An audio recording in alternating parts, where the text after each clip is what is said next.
Welcome back. C programming language tutorial number 19 में आज हम डिटेल से बात करेंगे एस्केप सीक्वेंसेस के हवाले से। बैकस्लैश एन जो कि एक एग्जांपल है एस्केप सीक्वेंसेस की, ये हम पीछे बहुत सारे ट्यूटोरियल्स में यूज़ करते आए हैं। जहाँ पे भी प्रिंट एफ में हमें उसकी आउटपुट को थोड़ा सा फॉर्मेट करना होता तो उसके लिए हम इसको यूज़ कर लेते थे। ये हमारी आउटपुट को नेक्स्ट लाइन पे ले जाता था। इसकी तरह के हमारे पास और बहुत सारे एस्केप सीक्वेंसेस हैं, लाइक बैकस्लैश टी हम यूज़ करते हैं टैब प्रेस करने के लिए, सॉरी आउटपुट में टैब स्पेसेस आगे फॉरवर्ड करने के लिए। यानी जहाँ पे भी प्रिंट टैब में बैकस्लैश टी यूज़ करेंगे, ये वहाँ से वन टैब आगे फॉरवर्ड चला जाएगा और जो भी इससे आगे लिखा होगा या नेक्स्ट जो भी आउटपुट होगी वो उससे आगे शो करवाएगा। ये उसी तरह काम करेगा जैसे किसी टेक्स्ट एडिटर में टैब की काम करती है।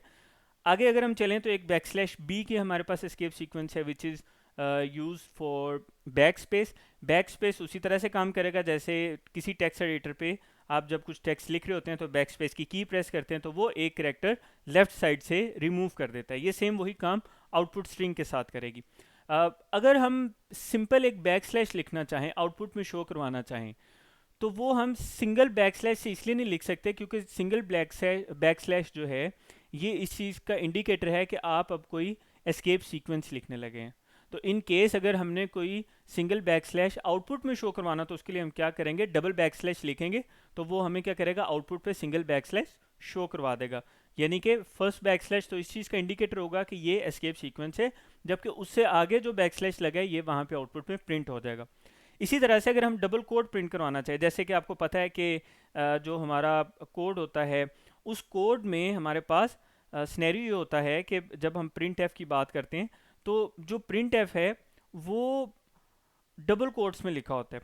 तो डबल कोट्स में लिखा होने की वजह से अगर हम डबल कोट लिखेंगे तो समझेगा फॉर्मेट स्ट्रिंग क्लोज होगी, एरर देगा। तो उसके लिए भी हम क्या करते हैं, backslash double quote use करते हैं तो ये इसको एज ए करेक्टर प्रिंट करवा देता है। सेम यही काम हम सिंगल कोट के लिए भी करते हैं। इसके अलावा बहुत सारे एस्केप सीक्वेंसेस हैं हमारे पास सी प्रोग्रामिंग लैंग्वेज में, जिनमें से कुछ ऐसे एस्केप सीक्वेंसेस हमने यहाँ पे लिखे हैं जो बहुत ज़्यादा यूज़ होते हैं। इसी तरह से बैक स्लैश जीरो भी है जो नल रिटर्न करता है, बैक स्लैश आर है, बहुत सारे एस्केप सीक्वेंसेस हैं। तो इनमें से कुछ एस्केप सीक्वेंसेस को हम यूज़ करके देखते हैं, जबकि एक आध जो बैक स्लैश एन है वो हम पहले भी यूज़ करते रहे हैं। तो चलते हैं हम विजुअल स्टूडियो कोड की तरफ। अब यहाँ पे कोड में आप देखें कि हमने लास्ट टाइम कौन कौन से एस्केप सीक्वेंसेस यूज़ किए हैं। अभी तक हमने सिर्फ एक एस्केप सीक्वेंस यूज़ किया था which is backslash n, जो कि नेक्स्ट लाइन पे ले जाता था। फॉर एग्जांपल अगर हम यहाँ पे बैक स्लैश एन यूज़ नहीं करते थे तो ये क्या करता था कि ये ट्यूटोरियल नंबर 18 से आगे ये रिजल्ट वाली आउटपुट उसके बिल्कुल साथ जोड़ देता था।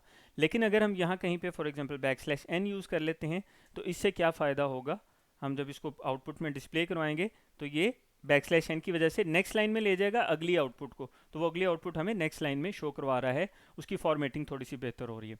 अच्छा, यहाँ पे अगर रिजल्ट इज इक्वल टू ये जो लिखा हुआ है यहाँ पे हमारे पास यूज़ हो रहा है percentage I which is a format specifier for integer variable. तो अगर मैं यहाँ पे जो अभी हमने एस्केप सीक्वेंसेस लिखे हैं उनमें से मैं यूज़ करना चाहूँ, फॉर एग्जांपल अगर मैं बैक स्लैश टी यहाँ पे लिखता हूँ तो बैक स्लैश टी लिखने के बाद मैं इसको सेव करता हूँ, उसके बाद आउटपुट में डिस्प्ले करवाता हूँ, तो ये क्या करेगा, ये जो सिंबल है इज इक्वल टू का इस करेक्टर से आगे बैक स्लैश टी की वजह से, जैसे कि हमारे पास जो माइक्रोसॉफ्ट वर्ड या कोई भी जो टेक्स्ट एडिटर है या गूगल शीट्स में हम गूगल शीट्स की बजाय गूगल डॉक्यूमेंट्स की अगर हम बात करें तो टैब प्रेस करने से, कीबोर्ड पे अगर हम टैब प्रेस करें तो वो 4 या 8 स्पेसिस आगे मूव कर देता है। तो सेम यही काम ये आउटपुट के साथ करेगा। अभी यहाँ पे देखें इज इक्वल टू के बाद सिंगल स्पेस थी तो यहाँ पे सिंगल स्पेस के बाद उसकी वैल्यू शो करवा रहा था। अभी हमने क्या किया है कि मैं सिंगल स्पेस ख़त्म कर रहा हूँ और इज इक्वल टू और इस फॉर्मेट स्पेसिफायर के दरमियान में बैक स्लैश टी लिखता हूँ। उसके बाद मैं इसको सेव करने के बाद जब आउटपुट में डिस्प्ले करवाऊंगा तो आप ये देखें कि यहाँ पे इज इक्वल टू के साइन के बाद ये देखें ये कितनी सारी स्पेस दे दी गई है। तो ये स्पेस है बैक स्लैश टी की वजह से which is use as tab. तो अगर हम इसको थोड़ा सा ध्यान से देखें तो ये बन रही है 2 3 4 5 6 7 8, ये गालिबन 8 के करीब ये स्पेसिस बन रही हैं बैक स्लैश टी लिखने से। अगर मैं 2 दफ़ा बैक स्लैश टी लिखूंगा तो ये क्या कर देगा, डबल टैब यहाँ पे आउटपुट में दे देगा, जैसे कि आपको यहाँ पे आउटपुट में नज़र आ रहा है। तो ये हमें किस तरह से फैसिलिटेट करता है कि हम चीज़ों को अपने मुताबिक उसको फॉर्मेट कर सकते हैं, उस हवाले से हमें इसमें थोड़ी सी आसानी हो जाती है। इसी तरह से अगर मैं ये मिसाल के तौर पे लिखना चाह रहा हूँ, ये जो रिज़ल्ट है मैं चाह रहा हूँ ये डबल कोट्स में लिखूँ, तो अगर मैं सिंपल डबल कोट्स में लिखूँगा और लिख के मैं सेव करके इसको आउटपुट में डिस्प्ले करवाऊँगा तो ये देखें मुझे एरर देगा, क्योंकि ये समझ रहा है कि यहाँ पे फॉर्मेट स्ट्रिंग जो है ये क्लोज हो गई है, तो आगे फिर ये सारा कुछ क्या है, क्योंकि ये कोई वेरिएबल तो है नहीं है, तो इस सूरत में एरर देगा। तो अगर मैं यहाँ पे डबल कोट्स शो करवाना चाह रहा हूँ तो मैं क्या करूँगा, यहाँ पे बैक स्लैश डबल कोट्स, ये वाला एस्केप सीक्वेंस यूज़ करूँगा। उसके बाद मैं इसको सेव करूँगा। सेव करने के बाद जब मैं इसको आउटपुट इसको दोबारा से रन करूँगा तो अब देखें यहाँ पे मैं इसको CLS लिख के स्क्रीन क्लियर करता हूँ, दोबारा से इसको एग्जीक्यूट करता हूँ। यहाँ पे आउटपुट में देखें रिजल्ट के बिल्कुल साथ यहाँ पे डबल कोट उसने शो करवा दिया। अगर मैं इसको मिटा के यहाँ पे सिंगल कोट लिख दूँ, इसको सेव कर दूँ, तो ये मुझे आउटपुट में क्या शो करवा देगा, सिंगल कोट शो करवा देगा। इस तरह से हम इसको एडजस्ट कर सकते हैं। लाइक ये ऊपर वाली जो हमारे पास ये है इनपुट आउटपुट इन सी, इसको भी हम इस तरह से एडजस्ट कर सकते हैं।